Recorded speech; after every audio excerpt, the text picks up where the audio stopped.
one was shooting with the bow out of a moving car, and I was like, where is this coming from?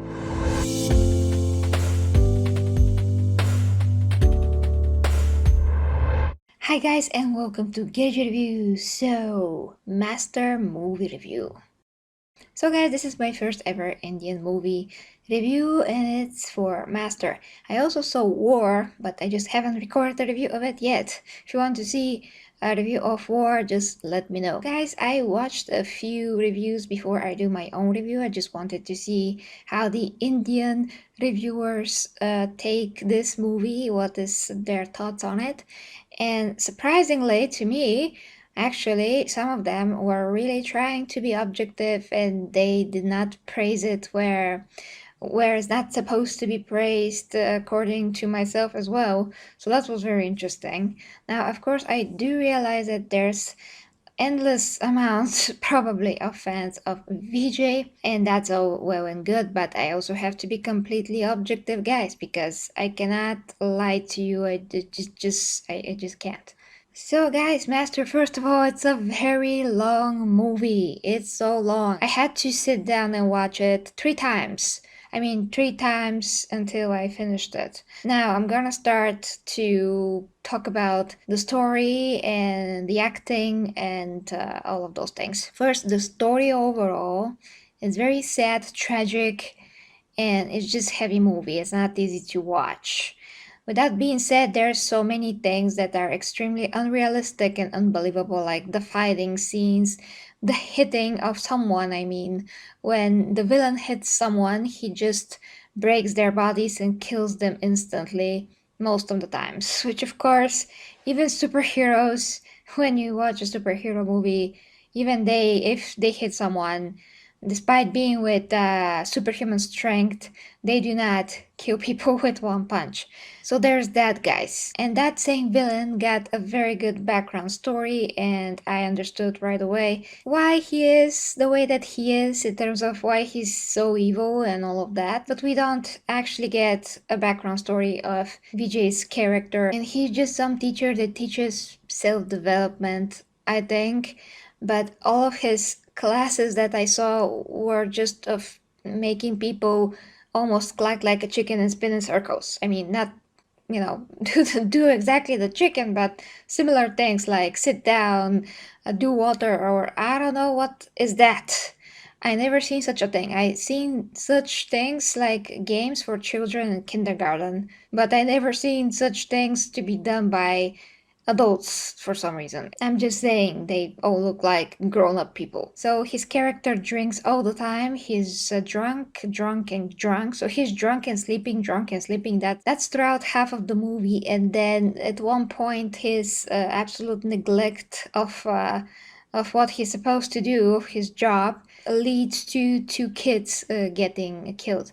So that's where the really tragic part of things starts, and he realizes that he has to snap out of it and get his act together so he can hunt down the guy that's behind it all and stop him, which is all well and good by the idea of it, but there was never one time in the movie where it's explained why he can fight like a martial artist, why the bad guy can fight like a martial artist. I mean, we get it, he hits a wall and his knuckles get stronger, but that doesn't mean that he knows how to fight as a martial artist. So there's no point in time where both of their abilities as fighters are explained whatsoever. They just know how to fight in this over the top, unbelievable way that is very far from any reality, and they just do that. And at the beginning of the movie, also, Vijay's character was attacked in a bus and then on the subway, and I just didn't get why those people attacked him this way. And he stabbed a few guys and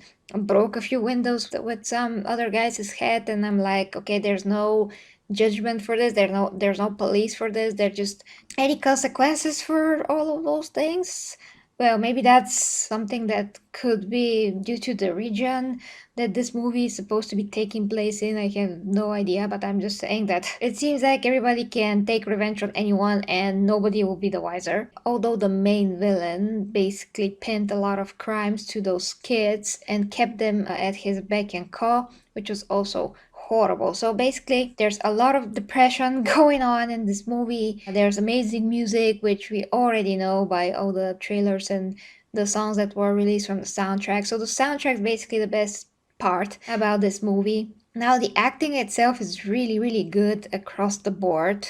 Vijay is doing great in terms of the drama and how he portrays this unbelievable physical strength and all of that. The main bad guy, although being extremely overweight, also fights pretty well. The main female character in the movie, she was just there to be pretty, basically, and to be scared and hunted, which was horrible. And that is something that I did notice in some other Indian movies that I've seen. Like I watched a bit of Bahubali and I watched Elephant My Friend when I was very young. I don't know if that's the official English title, but that is the movie that I actually remember that I've seen. I watched, of course, War, and the trend right now is that mostly female characters are there to be victims all the time, which is disgusting and horrible. But I guess times should progress at some point, but she was really useless to the whole plot because she was there just to be a victim and some kind of a conscious voice of Vijay's character so he can snap out of it faster. And she was fascinated by him and he was liking her, I guess, but that never led anywhere. So there's also some story traits or how the story progressed and just story parts which were just left where they were and never really progressed. Some people died that I had no idea what is their relationship to Vijay's character like at all. And he was so upset and crying about that, but I'm like, I have no idea who these people are. And then at the end of the movie, there was another two female characters, which this time were not used to be victimized, which is great, but it was the other end of things. One was shooting with the bow out of a moving car. Uh, and I was like, where is this coming from? Like, who is she? I'm seeing her for the first time. Or she was at the other school before, but I cannot recognize her. I just have no idea who she is, but she is all of a sudden master with the bow, shooting with the bow. And then, of course, she was almost killed, and then Vijay's character had to take and he had to shoot with the bow. But at no point in time we have any idea that he can shoot with the bow, but he just can't do anything. That's the other thing that is extremely unbelievable, that he just can't do anything, no matter what it is. So when he got to this correctional facility, what he did is to try to be friends with them and then to discipline them eventually through fear by beating the other people that are like the caretakers of the place. He brought up a brigade of people that would help renovate a bit the place, which was great. So he did do some good things, but as a teacher, he didn't do any teaching, but to try to just help them out and clean the mess that is there overall and find the perpetrator of all the evil that was going on there, just making those kids criminals. Then at the end of the movie, after the final fight, he just started talking about like he's drunk, which I didn't get why he's talking all of a sudden like that. Like it doesn't make any sense. And then he went to prison, like everyone else. So I don't get what was the point of all of that, honestly, guys. So basically, to wrap things up, music is great, acting is great. The movie had some meaning in terms of what was going on with the kids, but it was really hard to watch. At the end, going through all of this trouble for Vijay's character to just end up in prison. But the music and dancing were perfect. So one thing that's perfect are the music and dancing and the performance that Vijay put out, because he's really good actor, so he can play everything. But that's it, guys. Let me know what you think in the comments. If you'd like me to review War, let me know. I have an announcement to make real quick. So guys, basically since I started to react to all the Indian movies and to cover them, I get a pretty substantial amount of messages over on Instagram. And to this point, guys, I just can't afford to reply on any of these messages. They are always the same. hi, how are you, how old are you, where are you from, and all of that. The only questions that I'm willing to answer are that I'm from Bulgaria, and this is where I draw the line. There's just no physical availability for me in terms of time of day in which I can sit down and chat with anyone, let alone so many messages. And I only take requests if you're a Patreon. So check the Patreon. There's two ways of doing this. One is one reaction per month that you can request for $1.50, or $3 for three reactions per month that you can request each month, which means that I have to do them unless they're movie scenes, because movie scenes are what is really dangerous to do on YouTube, and I can really get in serious trouble, guys. So if you want to request something, you can do it there. The rest I'm gonna take as suggestions. Check them out and see what I can cover from them.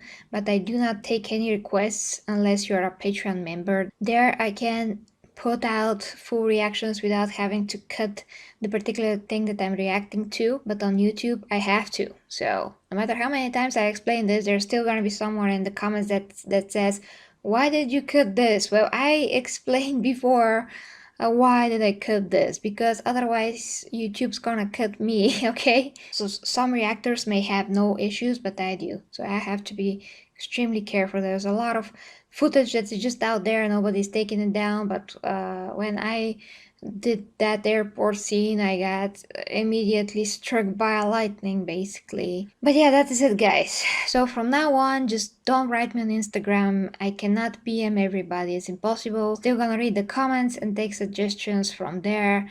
But personal talking with me can only be done through OnlyFans or through Patreon. That's it. The only places where I can really afford to go and talk to someone personally, because especially on OnlyFans, I'm there to help and support people on their different issues that they may have. In that kind of a way, I aim to help people, guys, and educate. I don't aim to be put on the chair for interrogation about all of those personal things that everybody wants to ask me.